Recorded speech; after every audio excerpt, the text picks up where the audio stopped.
The way that we have excellent schools, the way that we have classrooms where children can't wait to learn and teachers can't wait to teach, is we have a courageous, well-informed profession. And I think at the moment, the reason we need a new professional body is because we need to speak out about the evidence about what works in classrooms, about the research that's telling us there are things that we can do less of in order that we can do more of other things. So we need to have a profession that is re-emboldened, if you like, that is excited to engage with the possibilities of an unknown future. So we have to have a workforce that is not just compliant and kind of worn down. We need to have a workforce that cares about the children, cares about the young people, cares about the profession as a whole. So that collegiality is crucial so that we share learning. So instead of us all being kind of hived off into, well, you're outstanding and you're good and you need some help, teachers need to be supporting each other so that everyone is on a journey towards excellence for every child. So I would be in agreement with that, although I would like to take issue with the lack of evidence about de-skilling, because we used to, in order to become a teacher, you used to have a teaching degree, and that would be 4 years. And you would learn in a lot of detail about child psychology, about learning theory and so forth.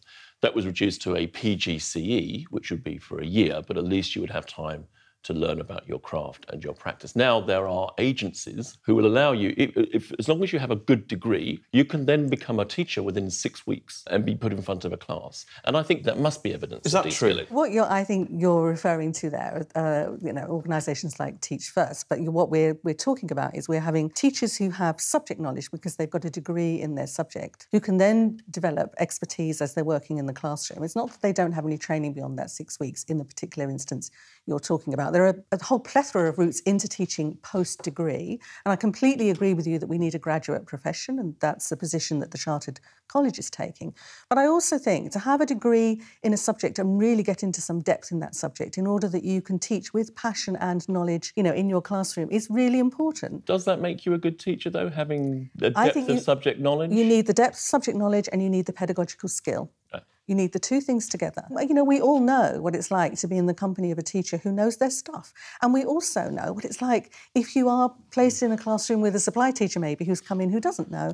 That's very, very frustrating. One of the things that neither of you have mentioned on this is emotional intelligence and that sort of social awareness. And how is that covered when teachers are training? And is it covered? Do people say, actually, you don't just need IQ, you need EQ? Or is that seen as way too touchy-feely? The culture that you create in your classroom as a teacher is absolutely critical. And this is why... Where do you learn that? Where do you learn to create that culture? Well, hopefully, whoever interviews you for your initial teacher education is looking for that skill to be able to connect. So you have to have a passion to want to communicate your ideas. You have to have a passion to be able to listen and to accommodate and to be inclusive and so on. So that all takes emotional intelligence. But we also need to combine that with knowing what we're talking about. In my view, it's not enough just to care about the youngsters in front of you. You do need to have something that you can do to really spark their imagination.